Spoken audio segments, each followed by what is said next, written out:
¿Te imaginas entregar tu vida entera, tu juventud y cada gota de tu sudor a un hombre que te desprecia, solo para recibir a cambio un montón de escombros humeantes y olvidados? Esta es la dramática historia de Catalina, una mujer de corazón noble que creyó haberlo perdido absolutamente todo cuando su cruel patrón, el despiadado don Armando, le entregó las llaves de un infierno de cenizas como pago final por 17 años de servicio impecable. Viuda, sin dinero y con 3 hijos pequeños temblando de frío, Catalina se enfrenta a la noche más oscura de su vida. Pero lo que nadie sabía, ni siquiera el avaro don Armando, es que entre las vigas quemadas y la desolación, algo sobrevivió milagrosamente al fuego devorador, un secreto antiguo, una sala que el tiempo y las llamas no pudieron tocar. ¿Qué misterio se esconde allí dentro? La respuesta a esta pregunta está a punto de cambiar su destino para siempre, pero antes debe sobrevivir a la tormenta que amenaza con devorarlos. La lluvia no caía esa noche. Castigaba la tierra con una violencia que parecía personal, como si el cielo mismo estuviera llorando la injusticia que acababa de cometerse. Sobre un camino de tierra convertido en un río de lodo traicionero, en lo más profundo de la sierra, las luces traseras de un viejo autobús se desvanecían en la neblina, dejando atrás a una pequeña familia abandonada a su suerte. El rugido del motor fue reemplazado rápidamente por el aullido del viento y el estruendo de los truenos que sacudían las montañas. Catalina, con el rostro empapado y el corazón latiendo desbocado, apretó su rebozo raído contra el pecho, tratando inútilmente de cubrir al pequeño Nico, quien, con apenas 4 años, sollozaba con el rostro enterrado en la falda de su madre, aterrado por la oscuridad y el frío penetrante. A su lado, Valentina, de 8 años, miraba a su alrededor con ojos grandes y asustados. Sus zapatos de tela ya estaban irremediablemente perdidos en el fango, mientras sus dientes castañeteaban sin control. Un paso más adelante, actuando como una barrera humana contra el vendaval, Diego, el mayor, con 12 años, apretaba los puños con una mezcla de impotencia y una rabia adulta que no le correspondía sentir tan joven, iluminando con una linterna moribunda el sendero de maleza espinosa que tenían por delante. La luz temblorosa de la linterna reveló finalmente el destino de su viaje, y el alma de Catalina se desplomó hasta sus pies, sintiendo un peso mayor que el de cualquier fatiga física. Frente a ellos, recortada contra el cielo por el resplandor intermitente de los relámpagos, se alzaba la silueta fantasmagórica de lo que alguna vez fue la gran mansión de la Cuesta. Ahora, no era más que un cadáver arquitectónico, un esqueleto de madera negra y piedra ahumada.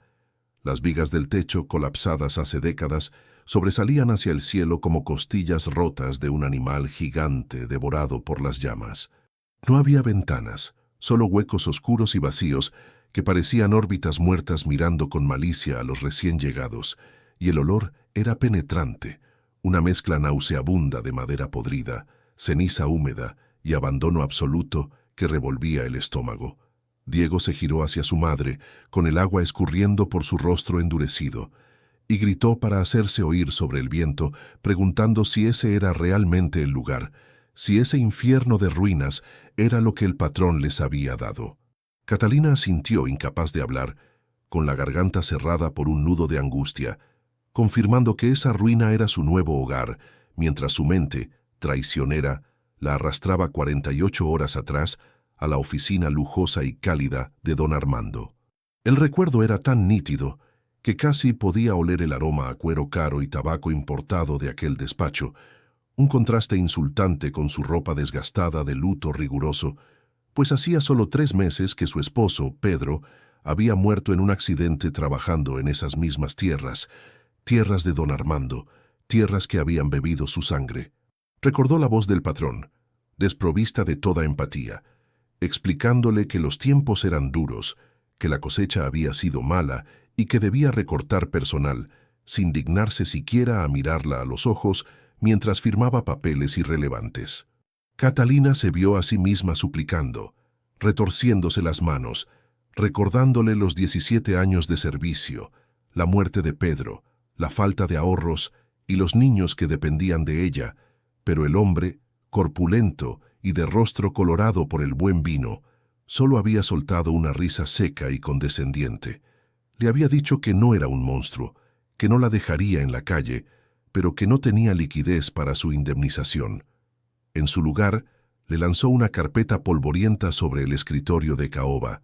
Era la escritura de la mansión de la Cuesta, una propiedad que perteneció a una rama lejana de su familia, incendiada hacía 30 años y considerada maldita por los lugareños.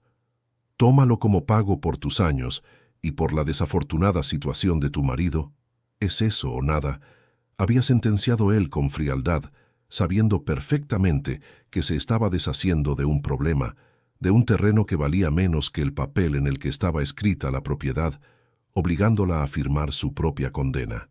Un trueno ensordecedor, más fuerte que los anteriores, trajo a Catalina de vuelta a la terrible realidad del presente, justo cuando un rayo caía peligrosamente cerca, iluminando la fachada negra de hollín y arrancando un grito de terror a Valentina, quien se aferró desesperadamente al brazo de su madre. Catalina reaccionó por instinto de supervivencia, cargando a Nico en sus brazos y ordenando a sus hijos correr hacia la entrada principal, pues quedarse a la intemperie era una sentencia de muerte con esa temperatura descendiendo. Cruzaron el umbral donde alguna vez hubo puertas dobles lujosas y entraron en lo que fue el vestíbulo. El suelo estaba cubierto de escombros, pedazos de tejas, cristales rotos y charcos de agua sucia que reflejaban la desolación del lugar. El viento silbaba a través de las grietas de las paredes como el lamento de almas en pena, y la linterna de Diego reveló paredes negras, escaleras que terminaban en el vacío y muebles reducidos a carbón irreconocible, confirmando las sospechas del niño de que habían sido estafados y enviados a vivir a un basurero. Catalina sintió que las piernas le fallaban, el peso de la responsabilidad aplastándola, sintiéndose la peor madre del mundo por haber traído a sus hijos a una tumba abierta, pero sabía que debían encontrar un rincón seco, solo por esa noche, para sobrevivir hasta el amanecer. Avanzaron con sumo cuidado esquivando vigas caídas que amenazaban con derrumbarse sobre sus cabezas y vidrios que crujían bajo sus suelas llenas de barro. El olor a quemado era tan fuerte dentro de la casa que picaba en la nariz y se adhería a la garganta, como si el incendio hubiera ocurrido ayer y no hace décadas, creando una atmósfera opresiva y asfixiante. Nico tosía violentamente, el polvo y la ceniza irritando sus pequeños pulmones, mientras Valentina temblaba sin control y Catalina oraba en silencio, pidiendo una señal, un milagro, cualquier cosa que les diera una pizca de esperanza en medio de tanta desgracia.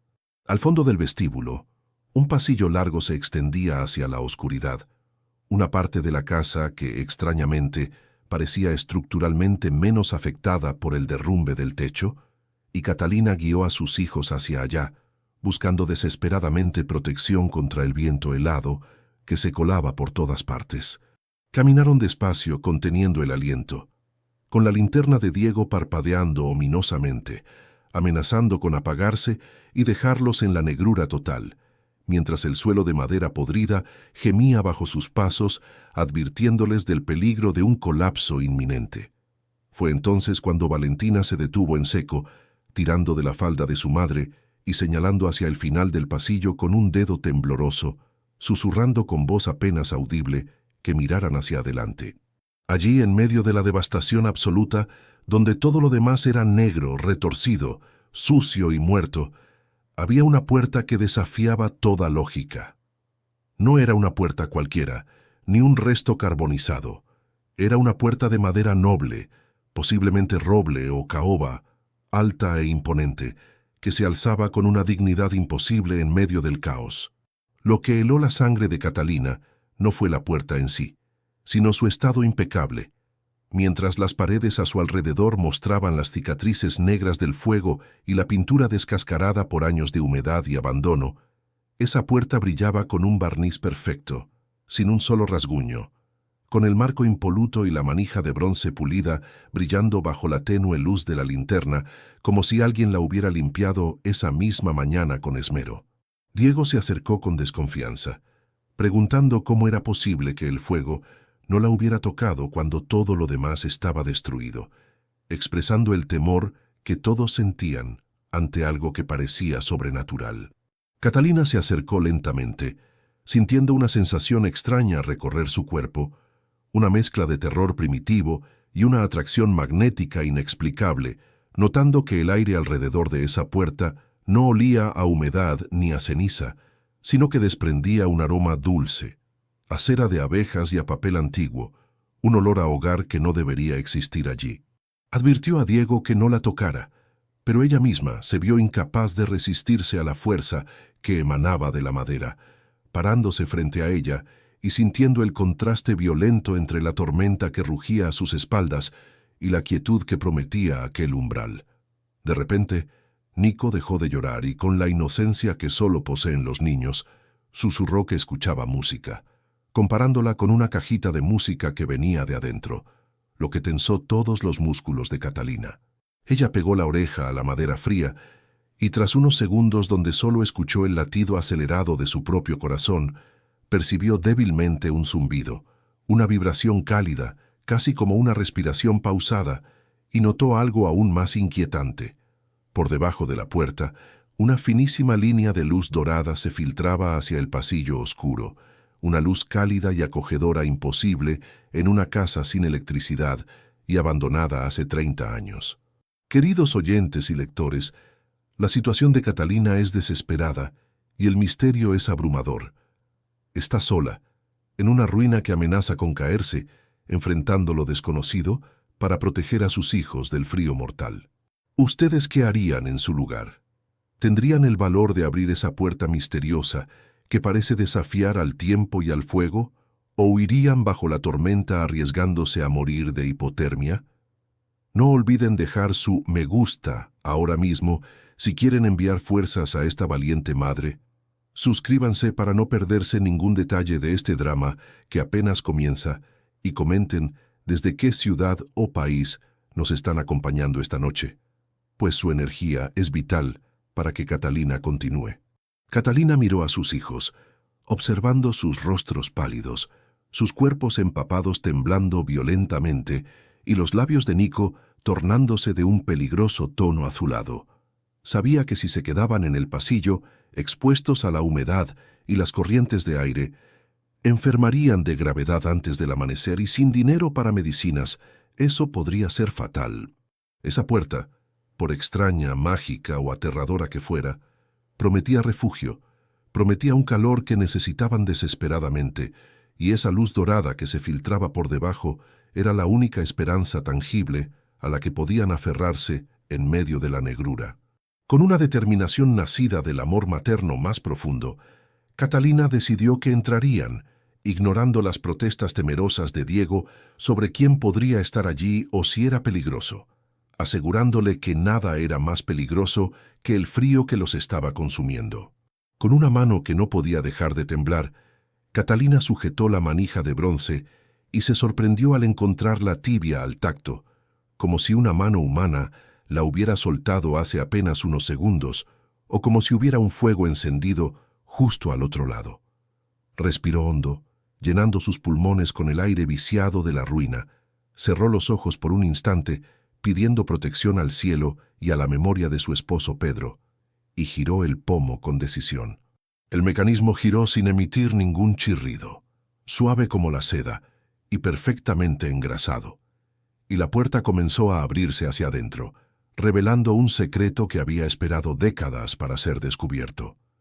La luz dorada se intensificó de golpe, bañando el rostro cansado y sucio de Catalina, revelando una expresión de asombro absoluto mientras el aire caliente golpeaba sus rostros, trayendo consigo un aroma a libros viejos y leña crepitante que los envolvió como un abrazo. Lo que sus ojos vieron al abrirse la puerta por completo desafiaba toda lógica, toda razón y toda posibilidad en ese mundo de cenizas. Catalina dio un paso hacia adelante, cruzando el umbral hacia lo desconocido, y la puerta se cerró suavemente a sus espaldas con un clic definitivo, sellando su destino y separándolos de la tormenta, dejándolos atrapados en el misterio de la sala intacta. El suave chasquido del cierre resonó como un disparo de seda en el silencio repentino. En el instante exacto en que la pesada hoja de madera se ajustó a su marco, el rugido ensordecedor de la tormenta, el aullido del viento y el tamborileo incesante de la lluvia desaparecieron por completo, como si alguien hubiera cortado el audio de una pesadilla para dar paso a un sueño plácido.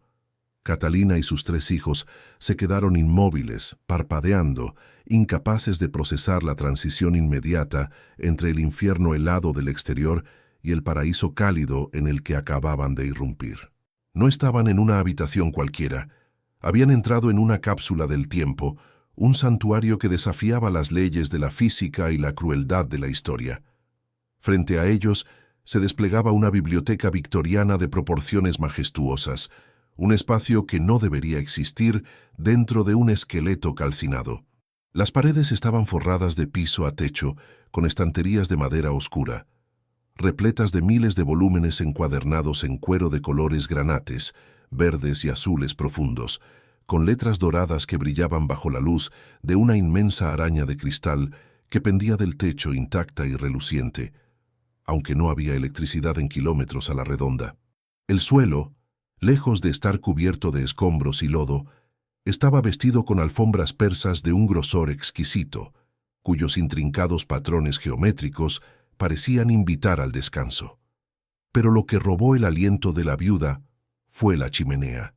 Al fondo de la estancia, una boca de piedra tallada albergaba un fuego alegre y crepitante que ya estaba encendido, lanzando destellos anaranjados que bailaban sobre los muebles de terciopelo y las mesitas de caoba pulida.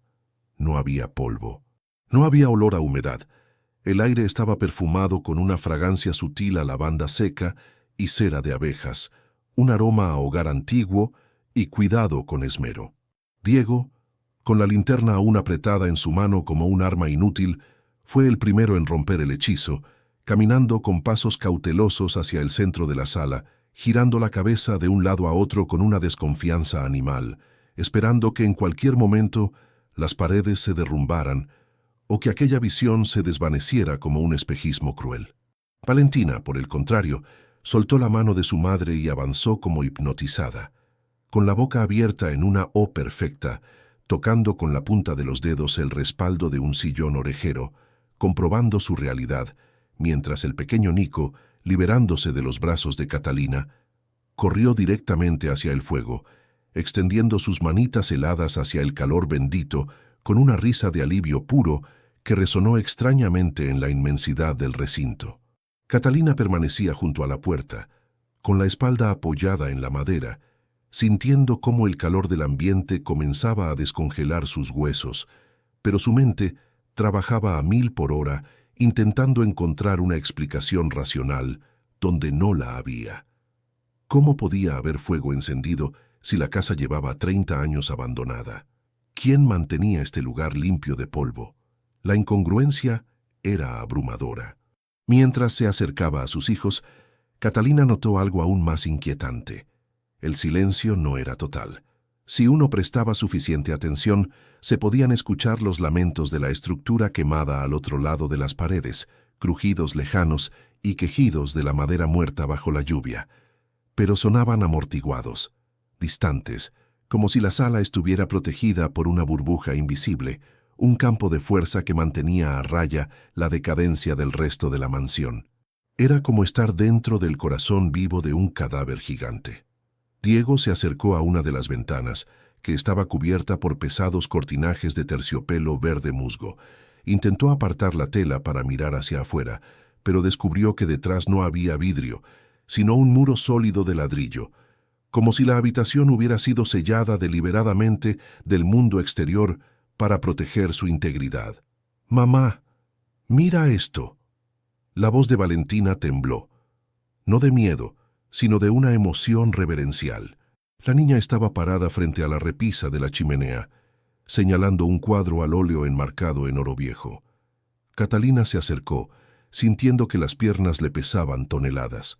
Al levantar la vista hacia la pintura, tuvo que agarrarse del borde de la repisa para no caer. El retrato mostraba a una mujer joven, vestida con ropajes de principios del siglo XX, sentada en ese mismo sillón que ahora ocupaba el centro de la sala. Tenía una postura elegante, una mano descansando sobre un libro abierto y la otra acariciando un galgo ruso. Pero no fue la ropa ni el perro lo que paralizó a Catalina, fue el rostro. Esos ojos almendrados de color miel, esa nariz recta, la forma en que el cabello oscuro caía sobre sus hombros, era como mirarse en un espejo que devolvía una imagen de otra vida. La mujer del cuadro era idéntica a ella, salvo por la expresión. Mientras Catalina tenía el rostro marcado por el dolor y la carencia, la dama del retrato irradiaba una seguridad y una paz absolutas. Abajo, en una placa de bronce oscurecido, se leía una fecha, 1924, pero el nombre estaba borrado por el tiempo o raspado intencionalmente. «Se parece a ti, mami», dijo Nico, quien ahora estaba sentado en la alfombra, jugando con unos soldaditos de plomo que había encontrado en una caja de madera junto al fuego. «Es solo una coincidencia, hijo», murmuró Catalina, aunque en su interior una certeza antigua y desconocida comenzaba a despertar. No era una coincidencia.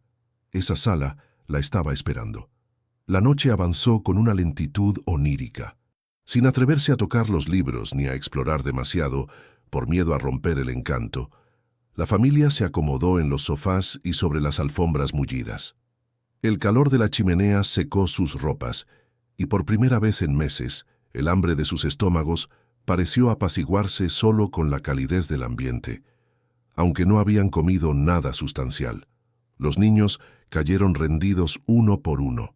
Diego, a pesar de su vigilancia autoimpuesta, sucumbió al agotamiento en un sillón, con la linterna apagada en su regazo. Valentina se acurrucó a los pies de su madre, y Nico durmió plácidamente abrazado a un cojín. Solo Catalina permaneció despierta, vigilando las sombras que danzaban en el techo alto, escuchando. A eso de las 3 de la madrugada, cuando el fuego bajó su intensidad convirtiéndose en brasas resplandecientes, Catalina escuchó un sonido que le erizó la piel. No venía de afuera, sino de dentro de los muros de la biblioteca. Eran susurros, voces superpuestas, indescifrables, como una conversación de muchas personas hablando en voz baja en una habitación contigua. No sonaban amenazantes, sino urgentes, como si trataran de comunicarle algo importante. Miró a Nico. El niño se removió en sueños y murmuró palabras inconexas. «Sí, abuelo, la llave, el fuego verde». Catalina se inclinó sobre él, acariciando su frente sudorosa. ¿Con quién hablaba su hijo en sueños? La atmósfera se cargó de una electricidad estática que hacía que el vello de sus brazos se levantara. Sintió que no estaban solos, que la sala tenía una conciencia propia, una voluntad que había decidido acogerlos en lugar de rechazarlos. El cansancio finalmente venció su resistencia y Catalina cerró los ojos, sumergiéndose en un sueño sin imágenes, profundo y reparador como no había tenido en años. Cuando despertó, la luz del sol se filtraba de manera imposible en la habitación. Aunque las ventanas estaban tapiadas con ladrillo, una claridad difusa y dorada iluminaba el espacio, como si la luz brotara de las propias estanterías. Se incorporó sobresaltada buscando a sus hijos. Estaban despiertos, rodeando una mesa baja circular que la noche anterior estaba vacía. Catalina ahogó un grito. Sobre la madera pulida de la mesa había una bandeja de plata servida con un desayuno digno de reyes. Pan recién horneado que aún humeaba, frutas frescas que parecían recién cortadas, jarras de leche tibia y jugo de naranja, y quesos de aspecto delicioso. Diego miraba la comida con recelo, impidiendo que sus hermanos la tocaran.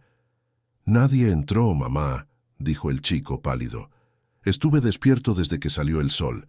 La comida simplemente apareció cuando parpadeé. Es brujería. No debemos comerla». «Tengo hambre, Diego», gimió Valentina, mirando una manzana roja y brillante. Catalina se acercó. Su estómago rugió violentamente ante el olor del pan. Recordó las palabras de su abuela sobre no aceptar comida de las hadas o de los espíritus, pero miró a sus hijos, a la delgadez de sus brazos, a la palidez de sus rostros. Si la casa quisiera matarlos, El techo ya se les habría caído encima la noche anterior. Esto era una ofrenda. «Coman», ordenó Catalina, tomando un trozo de pan y llevándoselo a la boca. Era el sabor más exquisito que había probado jamás, dulce y terrenal. Al ver que su madre no caía muerta, los niños se abalanzaron sobre la bandeja, devorando con ansia. Mientras ellos comían, Catalina sintió una necesidad imperiosa de salir, de confrontar la realidad exterior para asegurarse de que no se habían vuelto locos. Caminó hacia la puerta de roble. Al abrirla, el choque fue brutal. El pasillo seguía en ruinas, húmedo y frío, oliendo a ceniza mojada. La tormenta había pasado, dejando un cielo gris y plomizo. Caminó con cuidado hasta el hueco de lo que alguna vez fue una ventana en el vestíbulo destruido y miró hacia el camino de entrada. Su sangre se heló. A lo lejos, estacionado junto al portón oxidado, había un automóvil negro y brillante que conocía demasiado bien. Era el coche de don Armando. El patrón estaba allí, de pie junto al vehículo, con unos binoculares en la mano, observando las ruinas de la mansión. Catalina se ocultó rápidamente detrás de un pilar carbonizado, con el corazón golpeándole las costillas. Don Armando bajó los binoculares y pareció discutir con su chofer, señalando hacia la estructura con gestos de confusión y enojo. ¿Qué hacía allí tan temprano? ¿Por qué vigilaba un lugar que supuestamente no valía nada? Una terrible sospecha comenzó a germinar en la mente de Catalina. Don Armando no les había dado la casa por generosidad, ni siquiera por lástima o desprecio. Había algo más. El patrón buscaba algo, o temía algo que estaba en esa propiedad, y tal vez, solo tal vez, no sabía que la sala intacta existía. O peor aún, sospechaba que estaba allí, pero no podía entrar.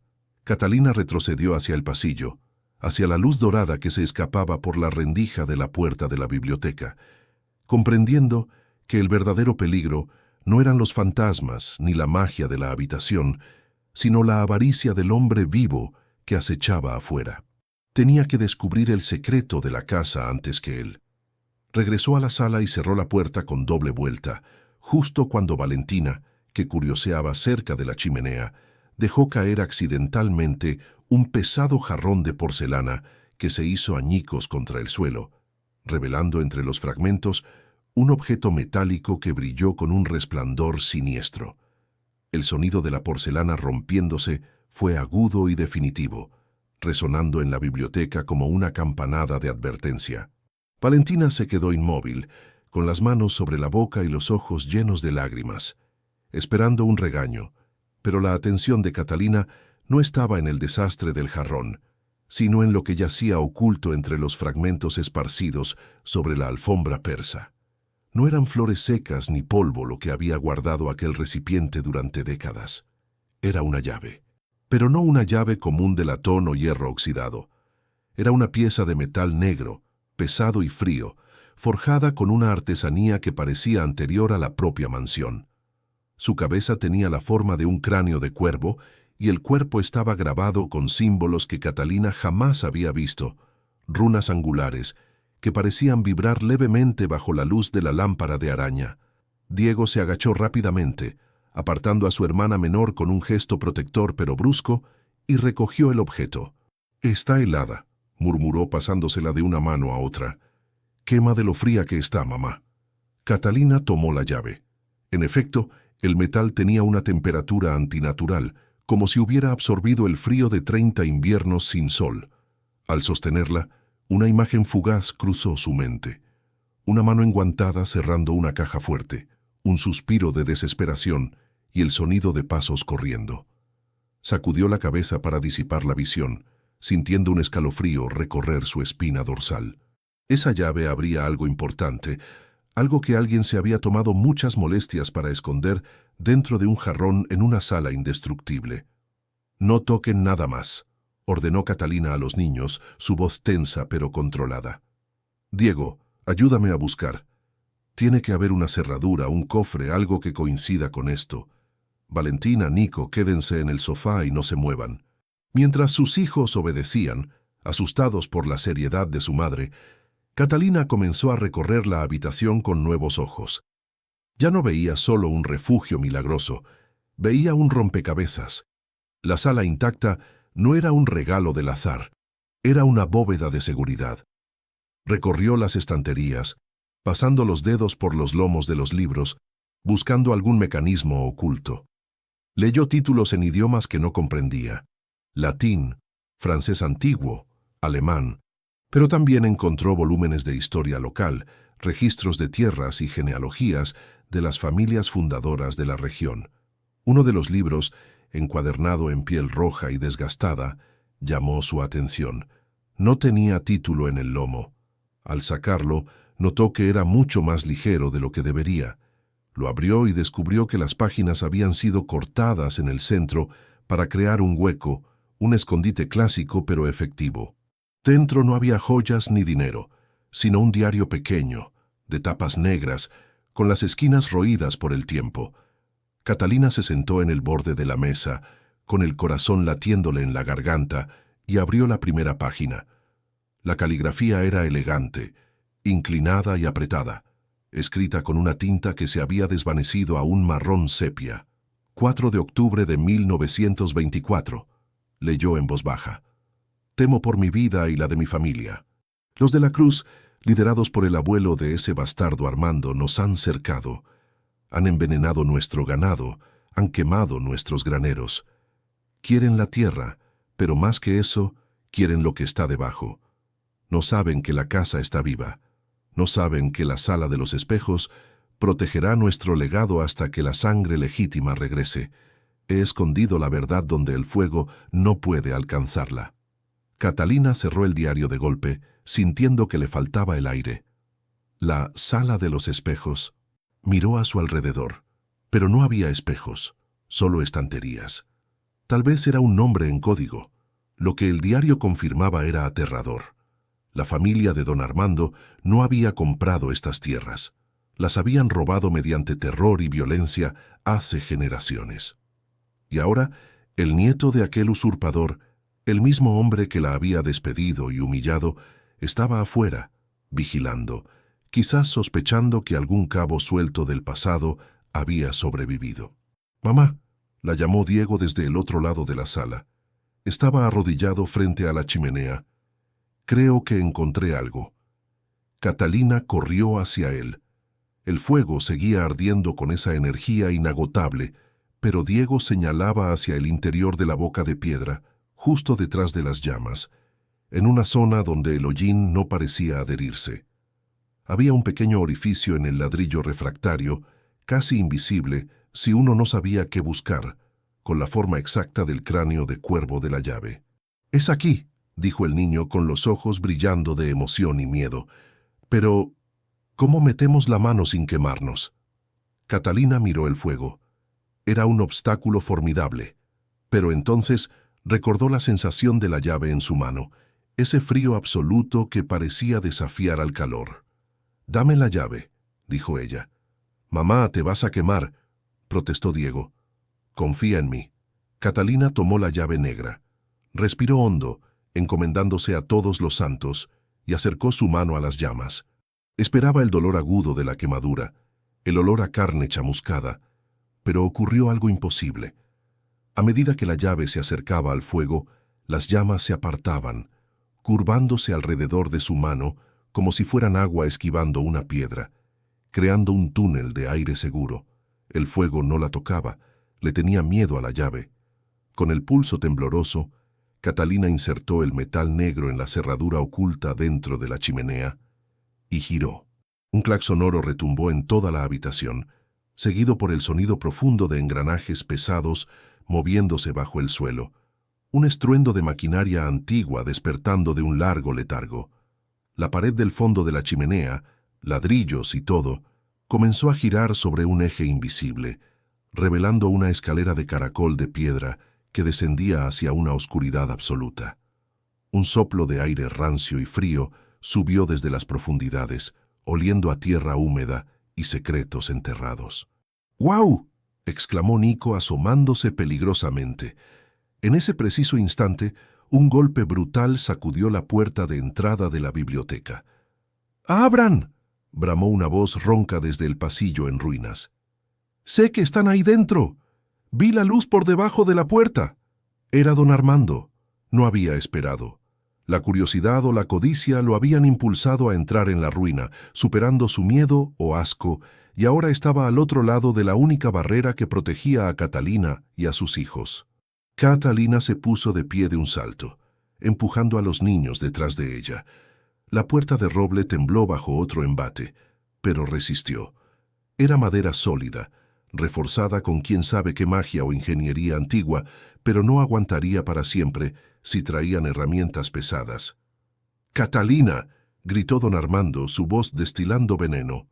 «No tienes derecho a estar en esta habitación. Te di las ruinas, no lo que hay dentro. Abre ahora mismo o haré que mis hombres derriben esta puerta a hachazos». «Es mi casa», gritó Catalina con una fuerza que no sabía que tenía. «Usted firmó los papeles. Todo lo que está aquí es mío». «Maldita ignorante», rugió él. «No tienes idea de con qué estás jugando». El pomo de la puerta comenzó a girar violentamente desde afuera, pero el cerrojo aguantó. Catalina sabía que era cuestión de tiempo. Miró la escalera secreta que se abría en la chimenea. Era su única vía de escape, o tal vez una trampa mortal. «Diego, toma a tus hermanos», ordenó Catalina, susurrando. «Vamos a bajar». «¿Ahí abajo?», preguntó Valentina, aterrada. «Está muy oscuro». «Es mejor la oscuridad que ese hombre», sentenció Catalina. Tomó una de las velas de un candelabro de la mesa, la encendió con el fuego de la chimenea, que ahora volvía a cerrar filas, ocultando parcialmente la entrada secreta, pero dejando el paso libre, y comenzó a descender. Diego cargó a Nico y Valentina se agarró de la falda de su madre. Bajaron los escalones de piedra, uno a uno, mientras los golpes en la puerta de arriba se convertían en un estruendo sordo y lejano. A medida que descendían, la temperatura bajaba drásticamente. Las paredes del túnel estaban hechas de roca viva, goteando humedad. Bajaron lo que parecieron ser 3 pisos bajo tierra. Finalmente, la escalera terminó en una pequeña antecámara circular. Frente a ellos había otra puerta, esta vez de metal macizo, con una inscripción grabada en el acero. La verdad es la única moneda que el tiempo no devalúa. Catalina empujó la puerta metálica. No estaba cerrada con llave. Se abrió con un gemido de bisagras oxidadas, revelando una estancia amplia iluminada por una fosforescencia natural extraña que emanaba de hongos que crecían en las grietas del techo alto. Lo que vieron allí les cortó la respiración una vez más, pero de una manera diferente a la biblioteca. No era una sala de tesoros llena de oro y joyas como en los cuentos de hadas. Era un archivo, filas y filas de archivadores metálicos, cajas fuertes apiladas y mesas cubiertas de planos y mapas. Pero en el centro de la sala, sobre un pedestal de mármol, había un libro abierto, iluminado por un haz de luz que venía de un tragaluz imposiblemente alto, que debía conectar con la superficie de alguna manera oculta. Catalina se acercó al libro.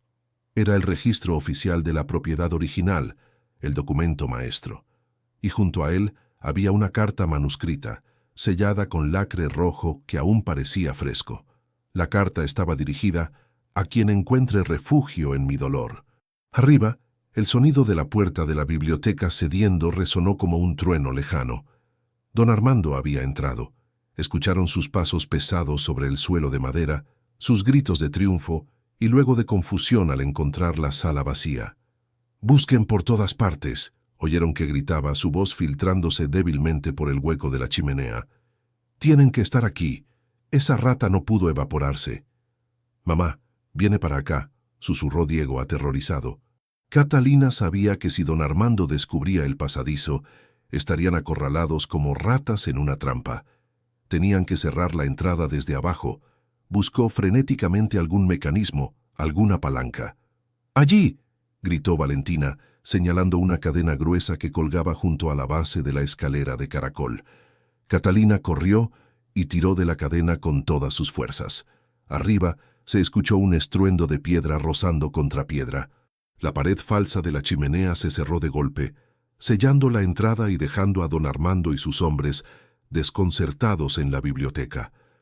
Estaban a salvo, por ahora, enterrados vivos con los secretos de una familia muerta, mientras el hombre que quería destruirlos caminaba sobre sus cabezas.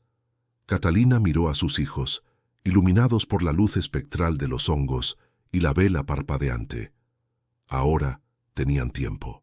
Tiempo para leer, para entender y para planear cómo usar esa verdad para destruir al tirano que los había subestimado. Abrió la carta sellada. Las primeras líneas confirmaron sus sospechas y le dieron una nueva esperanza, una esperanza peligrosa y afilada como un cuchillo. Si lees esto, comenzaba la carta, eres la resistencia, y todo lo que ves a tu alrededor, cada hectárea de este valle, te pertenece por derecho de sangre y sufrimiento. La voz de don Armando, amortiguada por toneladas de roca y madera, se desvaneció hasta convertirse en un eco irrelevante. Abajo, en el vientre frío de la tierra, el silencio volvió a reinar, pero esta vez no era un silencio de paz, sino de conspiración.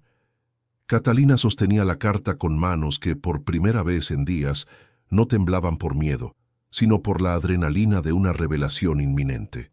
Diego, Valentina y Nico la rodeaban, sus rostros iluminados por la luz espectral de los hongos bioluminiscentes y la llama vacilante de la vela, esperando, confiando ciegamente en que su madre sabría qué hacer en esa tumba de secretos. «¿Qué dice mamá?», preguntó Diego, su voz resonando con una madurez forzada por las circunstancias. Catalina leyó en voz alta, su voz ganando fuerza con cada palabra. La carta, escrita por el último patriarca legítimo de los de la Cruz, detallaba con una precisión escalofriante cómo el abuelo de don Armando, un capataz envidioso y sin escrúpulos, había orquestado el incendio para encubrir el asesinato de la familia y el robo de las escrituras. Pero lo más importante no era la historia del crimen, sino la confesión legal que el usurpador, en un momento de debilidad o chantaje, había firmado y ocultado en esa bóveda, creyendo que nadie jamás la encontraría. Ese documento, adjunto a la carta, no solo probaba el robo, sino que anulaba cualquier transacción posterior. Legalmente, don Armando no era dueño de nada, era un intruso en tierras robadas, y Catalina, al poseer ahora la escritura de la ruina que contenía la bóveda, era la custodio legal de esa prueba devastadora. Esto lo cambia todo», susurró Catalina, sintiendo el peso del papel como si fuera oro puro. «Don Armando no es el dueño. Nunca lo fue. Nos ha estado esclavizando en nuestra propia tierra, o al menos en la tierra que debió ser protegida para la justicia. Pero la euforia duró poco. Un sonido metálico, áspero y rítmico, comenzó a vibrar a través de las paredes de roca. Clang, clang, clang. No venía de arriba, de la biblioteca, sino de algún lugar lateral, a través de la tierra. «¿Qué es eso?», preguntó Valentina, abrazando a Nico. Catalina pegó el oído a la pared fría. El sonido era inconfundible, picos y palas golpeando la piedra. Don Armando no se había rendido, no podía entrar por la chimenea, así que estaba excavando. Sabía que había sótanos. Tal vez no conocía la magnitud de lo que había allí, pero su codicia le decía que si Catalina se había escondido bajo tierra, allí debía haber algo de valor, o simplemente quería enterrarlos vivos para silenciar su error.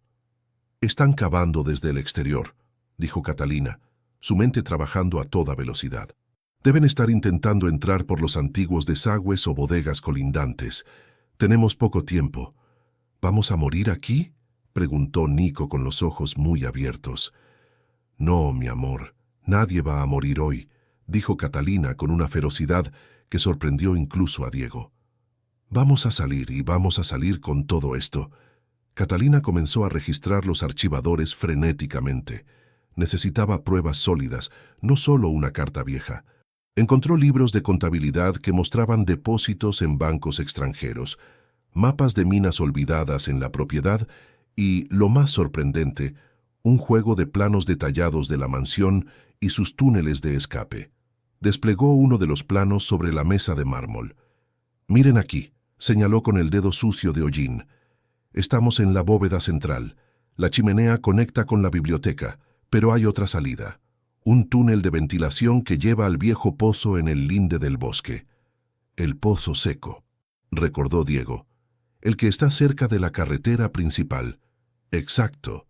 Si logramos llegar ahí, podemos salir sin que nos vean y llegar al pueblo para buscar a la policía. O mejor aún, al juez federal que llega mañana para la revisión de tierras. Pero el plan tenía un obstáculo.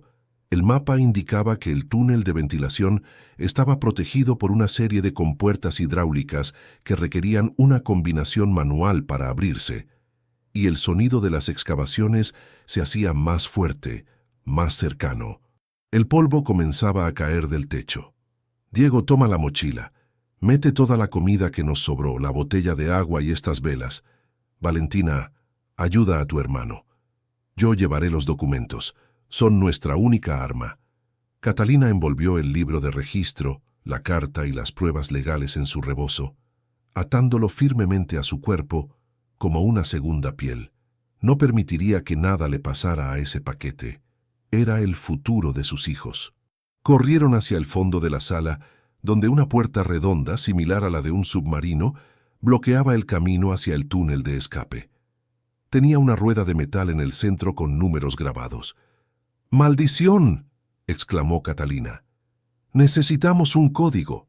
«Mamá, el diario», dijo Valentina, señalando el bolsillo de Catalina donde había guardado el librito negro. «La señora del cuadro. Ella debió escribirlo». Catalina sacó el diario con manos temblorosas. Buscó frenéticamente alguna referencia a números, a fechas. Sus ojos se detuvieron en una entrada marcada con tinta roja. «El día que nuestro amor nació será la llave de nuestra libertad». Y debajo, una fecha. 23 de mayo de 1914. 23:05:14. 23:05:14, repitió Catalina girando la rueda. Derecha al 23, izquierda al 5, derecha al 14. Un clic sonoro seguido de un siseo de aire comprimido liberándose. La puerta giró lentamente, abriéndose hacia un túnel estrecho y oscuro, donde el aire olía a tierra mojada y raíces. «¡Rápido!», apuró Catalina. En ese momento, la pared opuesta de la bóveda, por donde habían entrado los sonidos de excavación, se agrietó. Un pico de acero atravesó la roca, seguido de un haz de luz de una linterna potente. «¡Aquí están!», gritó una voz masculina desde el agujero. «Patrón, encontramos una cámara». «Entren, atrápenlos», se oyó el bramido de don Armando. «¡Corran!», gritó Catalina empujando a los niños dentro del túnel y cerrando la puerta redonda tras de sí. Giró la rueda desde el interior para bloquearla, justo cuando los primeros hombres de Armando irrumpían en la bóveda. Escuchó los golpes frustrados contra el metal al otro lado. Estaban a salvo por unos minutos más, pero ahora estaban en una carrera contra el tiempo a través de las entrañas de la tierra. El túnel era angosto y bajo. Catalina tenía que ir agachada, raspándose la espalda contra el techo de piedra irregular. Diego iba adelante con la vela, protegiendo la llama con su mano para que no se apagara con las corrientes de aire. Nico lloraba en silencio, agarrado de la camiseta de su hermano, y Valentina iba detrás de él. Catalina cerraba la marcha, deteniéndose cada pocos metros para escuchar si los perseguían. Sabía que don Armando no se detendría ante una puerta cerrada. Usarían explosivos si fuera necesario. Avanzaron durante lo que parecieron horas, aunque probablemente fueron solo 20 minutos. El aire se volvía cada vez más viciado. De repente, Diego se detuvo. «Mamá, hay un problema», dijo con voz ahogada. Catalina se arrastró hasta el frente. El túnel terminaba abruptamente en una pared de raíces y tierra colapsada. Un derrumbe antiguo había bloqueado la salida hacia el pozo. «No puede ser», susurró Catalina, sintiendo que la desesperación le arañaba la garganta. Golpeó la tierra con los puños, pero estaba compactada como cemento. Estaban atrapados, sin salida adelante, y con don Armando detrás. «¿Vamos a morir aquí, mami?», preguntó Nico, su vocecita temblando en la oscuridad. Catalina miró a sus hijos, sucios, cansados, aterrorizados. No. Se negó a aceptar ese final. Miró hacia arriba. Entre las raíces entrelazados del techo del derrumbe, vio un destello muy débil. No era luz del día, Era un reflejo. «Diego, alumbra ahí arriba», ordenó. La luz de la vela reveló algo metálico incrustado entre las raíces y las piedras. Era una escalera de mano de hierro que subía verticalmente a través de un pozo de servicio estrecho, casi invisible por la vegetación que había crecido dentro. El derrumbe había bloqueado el camino principal, pero este pozo de mantenimiento parecía despejado, aunque peligrosamente estrecho. «Es muy estrecho para mí», dijo Catalina, midiendo el hueco con la vista. Sus caderas y hombros probablemente se atascarían. «Yo quepo», dijo Diego, «y Valentina y Nico también». «Escúchenme bien», dijo Catalina, tomando el rostro de Diego entre sus manos sucias. «Vas a subir con tus hermanos, vas a salir al bosque y vas a correr hasta la carretera. No pares hasta encontrar un coche de policía o llegar al pueblo. Muestra los papeles. No dejes que nadie te los quite, excepto el juez o el comisario principal». «¿Y tú?», preguntó Diego con lágrimas en los ojos. «No te voy a dejar. Yo buscaré otra forma, o los distraeré si logran abrir la puerta del túnel. Tienes que ser el hombre de la casa ahora, mi amor. Salva a tus hermanos, salva nuestro futuro». «No», gritó Valentina, abrazándose a su madre. «Todos o ninguno». En ese momento, una explosión sorda sacudió el suelo bajo sus pies. Polvo y piedras cayeron del techo. Habían volado la puerta de la bóveda. El humo y el sonido de pasos corriendo se acercaban por el túnel detrás de ellos. Ya no había tiempo para discusiones. «Suban, es una orden», gritó Catalina empujando a Diego hacia la escalera. «Vayan, yo los alcanzaré». Diego, llorando, comenzó a trepar, ayudando a Nico a subir delante de él. Valentina subió después. Catalina se quedó abajo, mirando cómo sus hijos ascendían hacia la libertad. Intentó meterse en el hueco, pero como temía, sus hombros se trabaron en las raíces y el metal oxidado. Estaba atrapada. Escuchó las voces de los hombres de Armando a pocos metros, acercándose con linternas que cortaban la oscuridad. «Veo algo», gritó uno. «Están al final».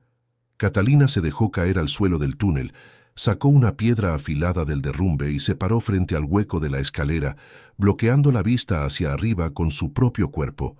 Si iban a llegar a sus hijos, tendrían que pasar por encima de su cadáver. «Aquí estoy, malditos», gritó Catalina, su voz resonando con una furia ancestral. «Vengan por mí si se atreven». Don Armando apareció al frente del grupo, con el rostro desencajado por la ira y el polvo. Llevaba una pistola en la mano. «¿Dónde están los papeles, Catalina?», gruñó apuntándole al pecho. «¿Y dónde están esos mocosos?». «Los papeles están donde nunca los encontrarás», mintió ella, rezando para que Diego ya estuviera saliendo a la superficie. «¿Y mis hijos? Mis hijos están lejos de tu alcance podrido». Armando soltó una carcajada histérica. «¿Crees que puedes ganar? Soy el dueño de todo este valle. Soy la ley aquí». «Eras», corrigió Catalina mirándolo a los ojos con un desprecio que lo hizo titubear. «Eras el dueño. Ahora solo eres un ladrón acorralado». El rostro de Armando se puso rojo de furia. Levantó el arma. «Despídete, viuda». Catalina cerró los ojos esperando el disparo, pero en lugar de un estruendo de pólvora, escuchó un sonido diferente, un rugido profundo, gutural, que no venía de los hombres, ni del túnel, sino de la propia tierra. La mansión, conectada a los túneles por cimientos y secretos, parecía estar respondiendo a la amenaza contra su protegida. Las raíces del techo sobre la cabeza de Armando comenzaron a moverse, como serpientes despertando, y el suelo bajo sus pies empezó a temblar violentamente. «¿Qué diablos?». Armando miró hacia arriba, bajando el arma por instinto. Una lluvia de piedras comenzó a caer entre Catalina y los hombres, creando una barrera natural. La estructura estaba colapsando selectivamente, protegiendo a la madre y separándola de sus verdugos. Catalina aprovechó la confusión y el polvo para intentar una vez más forzarse a través del hueco estrecho, con la adrenalina dándole una fuerza sobrehumana y sin importarle el dolor de la piel rasgándose, empujó, exhaló todo el aire de sus pulmones y pasó. Logró subir los primeros peldaños justo cuando el túnel abajo se llenaba de escombros, sepultando el camino y dejando a Armando gritando al otro lado de un muro de roca. Catalina trepó hacia la luz, hacia el aire fresco, hacia la vida. Con el sonido de la montaña rugiendo bajo sus pies, Catalina emergió del pozo como un espectro renacido de la tierra misma, cubierta de barro, sangre y sudor, aspirando el aire frío del bosque con una avidez desesperada. Sus pulmones ardían y sus músculos gritaban de dolor, pero el alivio de ver el cielo gris sobre su cabeza fue un bálsamo inmediato. A pocos metros, acurrucados entre los helechos gigantes, estaban Diego, Valentina y Nico, temblando y llorando en silencio. Al verla salir, los tres se lanzaron sobre ella en un abrazo colectivo, una maraña de brazos y sollozos que fundió el miedo en una fuerza indestructible. «Pensamos que te habían matado», lloró Diego, aferrándose a su cuello. «Nadie puede con nosotros, hijo». «Nadie», respondió Catalina besando sus cabezas sucias. «Pero no estamos a salvo aún. Armando encontrará otra salida. Tiene hombres, tiene recursos. Tenemos que movernos». El bosque que rodeaba la propiedad era denso y antiguo, un laberinto de pinos y robles que crujía con el viento.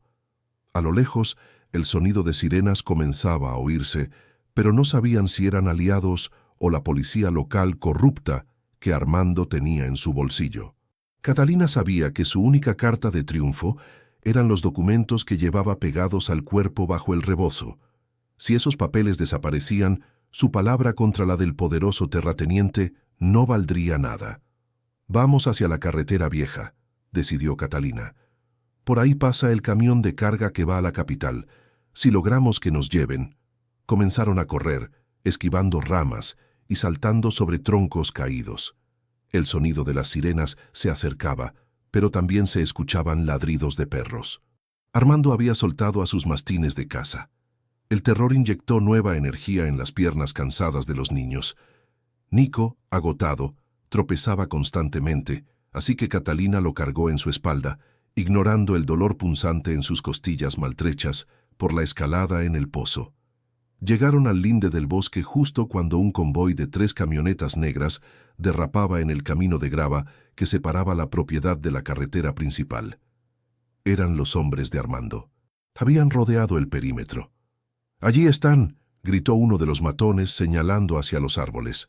«¡Al río!», gritó Catalina, cambiando de dirección abruptamente hacia la derecha, donde el rugido de un torrente de agua prometía una barrera natural. El río estaba crecido por la tormenta de la noche anterior, sus aguas marrones y turbulentas golpeando las piedras con furia. Un viejo puente colgante de madera podrida era la única forma de cruzar hacia el territorio federal, donde la jurisdicción de Armando era más débil. «¡Crucen, uno por uno!», ordenó Catalina, empujando a Diego hacia el puente oscilante. Las tablas crujían y algunas se rompían y caían al vacío, pero Diego, ágil y decidido, logró llegar al otro lado. Valentina lo siguió, gateando por miedo a caer. Cuando llegó el turno de Catalina con Nico a la espalda, los perros ya estaban saliendo de la espesura, con los dientes al aire y espuma en la boca. Detrás de ellos, don Armando apareció, cojeando y cubierto de polvo, pero con la mirada de un loco. «No vas a escapar con mi herencia, maldita ladrona», rugió, levantando su arma una vez más. Catalina pisó el primer tablón. El puente se balanceó violentamente. Estaba a mitad de camino cuando un disparo resonó. La bala no la alcanzó a ella, sino que cortó uno de los cables de acero oxidados que sostenían la estructura. El puente se inclinó peligrosamente hacia un lado. Catalina resbaló, aferrándose con una mano a la cuerda restante, mientras con la otra sujetaba a Nico, que gritaba de pánico colgando sobre el abismo espumoso. «¡Mamá!», gritaron Diego y Valentina desde la orilla segura, estirando sus manos inútilmente. Armando reía desde el otro lado, recargando su arma. «Suelta al niño y te perdonaré la vida si me das los papeles», ofreció con crueldad. «Jamás», gritó Catalina. Con un esfuerzo sobrehumano, balanceó su cuerpo y logró enganchar una pierna en las tablas restantes, impulsándose hacia arriba. Trepó como una fiera herida metro a metro, mientras Armando disparaba de nuevo. Esta vez, la bala rozó su hombro quemándole la piel, pero la adrenalina era tal que apenas lo sintió. Llegó al otro lado y colapsó sobre la hierba húmeda, abrazando a Nico. Diego y Valentina la arrastraron detrás de una roca grande, justo cuando una lluvia de balas impactaba en el suelo donde habían estado segundos antes. «Corten las cuerdas», ordenó Catalina a Diego. El niño buscó una piedra afilada y comenzó a golpear el cable tensor que quedaba en su lado. Armando, viendo lo que intentaban, corrió hacia el puente para cruzar antes de que cayera. «Voy a matarlos a todos con mis propias manos», gritaba, con los ojos desorbitados, pisando las tablas podridas. «Más fuerte, Diego», urgió Catalina. Con un último golpe y un chirrido metálico agónico, el cable cedió. El puente colapsó. Don Armando, que estaba a mitad del trayecto, perdió el equilibrio. Sus manos buscaron desesperadamente algo a qué agarrarse, pero solo encontraron aire. Con un grito de rabia que fue tragado por el rugido del agua, cayó al río turbulento y fue arrastrado corriente abajo, desapareciendo entre la espuma y las rocas. Sus hombres se quedaron en la orilla opuesta, mirando estupefactos, sin líder y sin forma de cruzar. El silencio que siguió fue ensordecedor. Solo se oía el río y la respiración agitada de la familia. ¿Se murió?», preguntó Valentina con voz temblorosa. «El río decidirá», dijo Catalina poniéndose de pie con dificultad. «Pero nosotros estamos vivos y tenemos la verdad». Caminaron hasta la carretera principal. A los pocos minutos, un camión de carga se detuvo al ver el estado lamentable de la mujer y los niños. El conductor, un hombre mayor de rostro amable, les ofreció agua y mantas. «¿A dónde van, señora?», preguntó, mirándolos con preocupación. «A la capital», dijo Catalina con firmeza. «Al Palacio de Justicia». El viaje fue silencioso. Catalina no durmió, aferrada a los documentos bajo su ropa. Al llegar a la ciudad, con sus edificios altos y su bullicio indiferente, se dirigieron directamente a las oficinas del juez federal de tierras. Su aspecto, sucio y herido, llamó la atención de los guardias de seguridad, que intentaron impedirles el paso. «Necesito ver al juez Barrientos», exigió Catalina. «Tengo pruebas de un crimen de Estado». El alboroto atrajo la atención de un hombre de traje gris que salía de un ascensor. Era el juez Barrientos en persona, conocido por su integridad y su lucha contra los caciques locales. «¿Qué sucede aquí?», preguntó con voz autoritaria. Catalina se soltó de los guardias y con manos temblorosas sacó el paquete envuelto en su rebozo. Desplegó el libro de registro antiguo y la carta confesión sobre el mostrador de recepción. «Soy Catalina, viuda de Pedro Martínez, y vengo a reclamar lo que es mío, y a denunciar el robo de la hacienda La Cuesta y el intento de asesinato de mi familia por parte de Armando de la Cruz».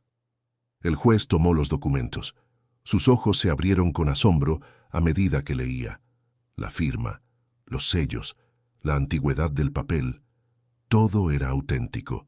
Esto es increíble», murmuró el juez. «Hemos buscado el rastro de la familia original durante décadas. Se creía que todos habían muerto en el incendio». «La casa los protegió», dijo Catalina. «La casa guardó la memoria hasta que alguien digno la encontrara.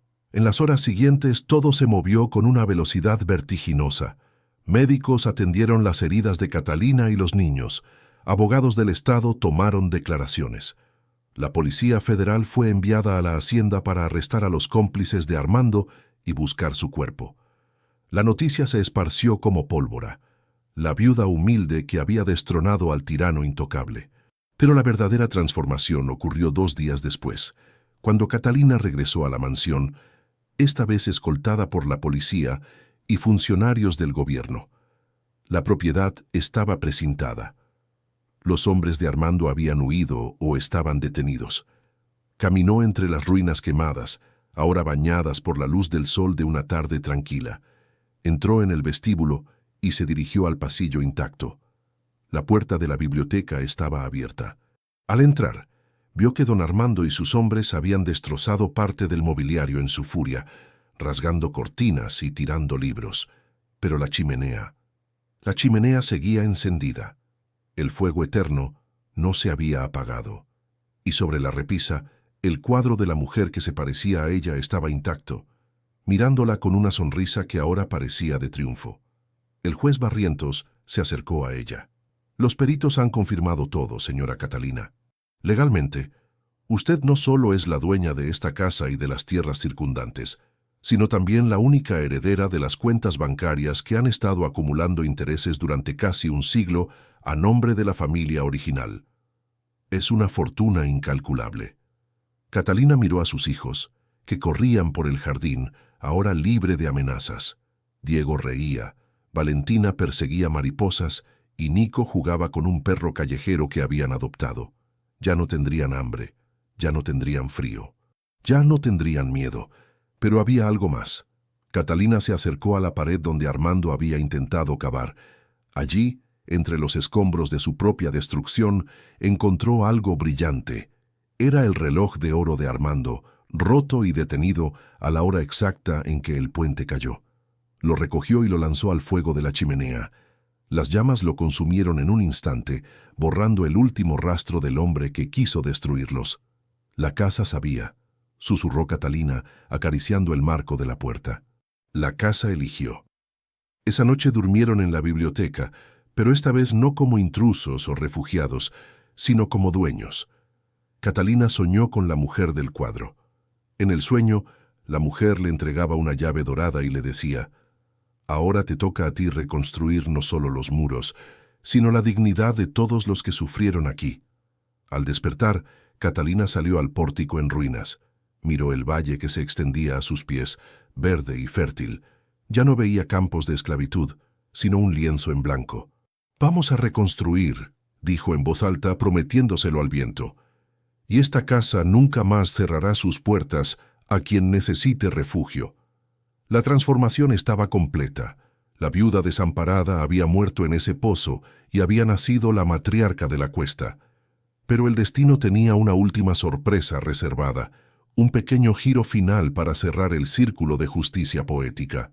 Mientras los obreros comenzaban a limpiar los escombros días después, encontraron una caja de metal enterrada bajo el piso del vestíbulo principal, justo donde Catalina había llorado su llegada la primera noche. Dentro no había dinero, sino cartas. Cientos de cartas de trabajadores, campesinos y vecinos que a lo largo de los años habían escrito denuncias contra los abusos de la familia de la Cruz. Cartas que nunca fueron enviadas por miedo, pero que alguien había guardado con la esperanza de que un día alguien con el poder suficiente las leyera y les diera voz. Catalina tomó la primera carta. Estaba firmada por el padre de Pedro, su suegro. «Algún día», decía la letra temblorosa, «la tierra reclamará su deuda». Catalina sonrió con lágrimas en los ojos. «La deuda está pagada, viejo», susurró al cielo. «Está pagada con creces». Mientras Catalina organizaba la reconstrucción, un coche lujoso se detuvo en la entrada. De él bajó una mujer elegante, de unos 50 años, con gafas oscuras y actitud altiva. Caminó hacia Catalina ignorando el polvo y los obreros. «Soy la esposa de Armando», dijo la mujer, quitándose las gafas para revelar un ojo morado y una mirada de súplica desesperada. «Y vengo a decirte dónde escondió el resto del dinero robado. Si me prometes que me protegerás de sus socios, que ahora vienen por mí». ¿Qué nuevo peligro traía esta mujer? ¿Y qué secretos más oscuros guardaba el imperio caído de don Armando? La historia de la mansión apenas comenzaba su segundo capítulo. Queridos amigos que nos han acompañado en este viaje de dolor y redención, estamos a punto de presenciar el desenlace final de la historia de Catalina. ¿Creen que la justicia divina existe o que Catalina construyó su propia suerte? Antes de cerrar este capítulo, los invito a dejar en los comentarios sus teorías. ¿Qué harían ustedes con una fortuna maldita? No olviden suscribirse y activar la campana, porque el final de esta historia dejará una huella imborrable en sus corazones. La llegada de Isabela, la esposa de don Armando, no trajo consigo una nueva guerra, sino la rendición final del viejo régimen. La mujer, otrora altiva y distante, se encontraba ahora arrodillada en el polvo. temblando no por el frío, sino por el terror a los socios criminales de su marido desaparecido. Catalina la observó, no con odio, sino con una lástima profunda. Veía en Isabela el reflejo de una vida vacía, construida sobre la mentira y la sumisión, todo lo contrario a lo que ella había forjado en el fuego de la adversidad. «Levántese», dijo Catalina con una voz que resonó con autoridad natural. «En esta tierra ya no nos arrodillamos ante nadie». Isabela, entre sollozos, confesó la ubicación del último secreto de Armando, una caleta subterránea bajo las viejas caballerizas, donde se ocultaban millones en efectivo, fruto de negocios ilícitos que iban mucho más allá de la agricultura. A cambio, solo pedía un pasaje de autobús para desaparecer y el silencio de Catalina para que los acreedores de su marido no la persiguieran. Catalina aceptó el trato, pero no por miedo. Llamó al juez Barrientos y a la Policía Federal, que custodiaba el perímetro. Cuando los socios de Armando llegaron en sus vehículos blindados al anochecer, esperando encontrar a una viuda indefensa para extorsionarla, se toparon con un batallón de fuerzas especiales y una mujer que los miraba desde el pórtico en ruinas, con la cabeza en alto. No hubo disparos, solo el sonido metálico de las esposas cerrándose. La era del terror había terminado. El dinero sucio fue incautado por el Estado, pero la recompensa legal por la entrega y la herencia legítima de los de la Cruz aseguraron que la fortuna de Catalina fuera limpia, inmensa y, sobre todo, justa. Los meses siguientes pasaron como un suspiro de alivio tras una vida de contención. La mansión de la Cuesta dejó de ser una cicatriz negra en la montaña para convertirse en un faro de esperanza.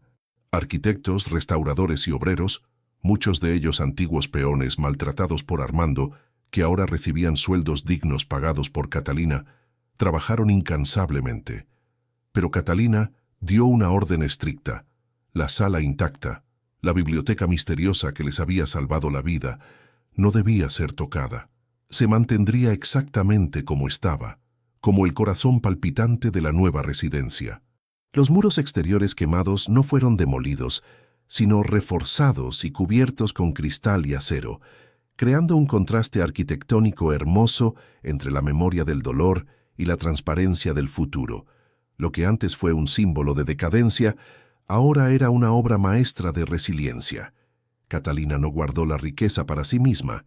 Creó la Fundación Pedro Martínez, en honor a su difunto esposo, dedicada a otorgar becas a los hijos de los campesinos y asistencia legal a viudas desamparadas.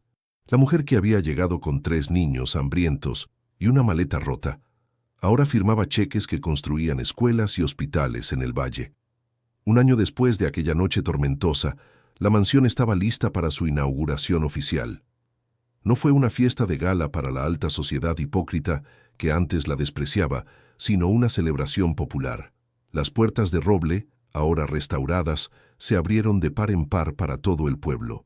Había música de mariachis, mesas largas con comida abundante y risas que espantaban a los últimos fantasmas del pasado.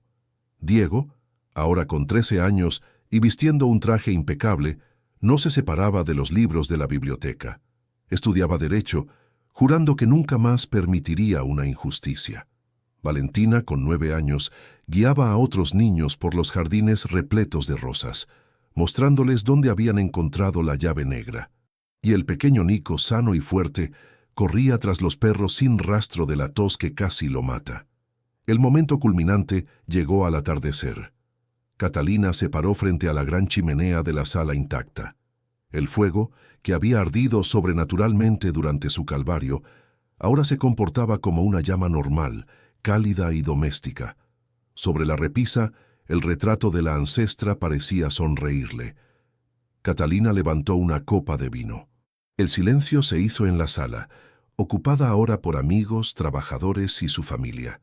«Hace un año», comenzó Catalina con la voz firme pero llena de emoción, «llegué aquí creyendo que era el final de mi vida. Pensé que el fuego se lo había llevado todo. Pero el fuego también purifica. El fuego limpia para que algo nuevo pueda crecer. Esta casa nos eligió no porque fuéramos fuertes, sino porque sabíamos lo que era sufrir y, aún así, seguir amando». Miró a sus hijos y luego al cuadro. A los que estuvieron antes y protegieron este legado. Gracias. A los que quisieron destruirnos, que Dios los perdone, porque yo ya no tengo tiempo para odiar. Un aplauso atronador llenó la habitación, vibrando en las estanterías de libros antiguos.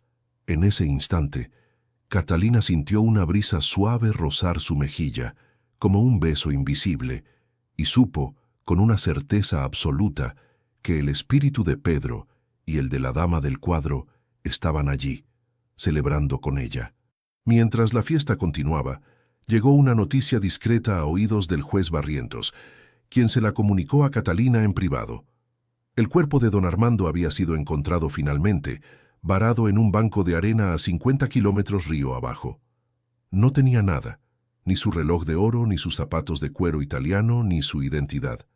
Había terminado como un desconocido, enterrado en una fosa común antes de ser identificado por las huellas dactilares. La ironía era brutal. El hombre que quiso ser dueño de todo el valle terminó ocupando el pedazo de tierra más pequeño y olvidado, sin nadie que llorara su tumba. Por otro lado, aquellos vecinos y comerciantes que le habían negado crédito a Catalina o se habían burlado de sus hijos harapientos, ahora hacían fila para saludarla, con sonrisas nerviosas y reverencias exageradas. Catalina los recibió con educación, pero sin calidez. No necesitaba vengarse, verlos retorcerse en su propia vergüenza y saber que ahora dependían de su benevolencia para los negocios locales era un castigo suficiente. Su éxito era su mejor venganza. La noche cayó sobre el valle, cubriéndolo con un manto de estrellas. La fiesta había terminado y los invitados se habían ido. Catalina se sentó en el porche de su magnífica casa, meciéndose en una silla de mimbre, envuelta en un chal de lana fina. El silencio ya no era aterrador, era paz. Diego se sentó a su lado mirando las luciérnagas. «Mamá», dijo el muchacho, «¿crees que la magia se ha ido? La puerta ya no brilla, y la comida ya no aparece sola». Catalina sonrió, acariciando el cabello de su hijo. «La magia no se ha ido, Diego, solo cambió de forma. Antes, la magia era necesaria para salvarnos porque no podíamos salvarnos a nosotros mismos. Ahora, la magia son ustedes. La magia es que Nico esté sano, que tú estudies, que Valentina pinte. La magia somos nosotros viviendo sin miedo. La casa ya no necesita hacer trucos, porque ahora tiene vida real dentro de ella». Miró hacia la ventana de la biblioteca. Por un segundo, juró ver una luz dorada parpadear, un guiño cómplice de la arquitectura misma. «Pero no te confíes», añadió con un brillo travieso en los ojos. «Nunca olvides dónde guardamos la llave negra.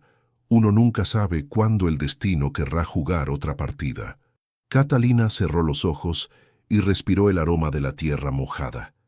Su tierra. La viuda había desaparecido. En su lugar quedaba la dama de la cuesta, guardiana de secretos, madre de leones y dueña de su propio destino. Y así, entre las cenizas de la traición, floreció el jardín más hermoso que aquel valle había visto jamás.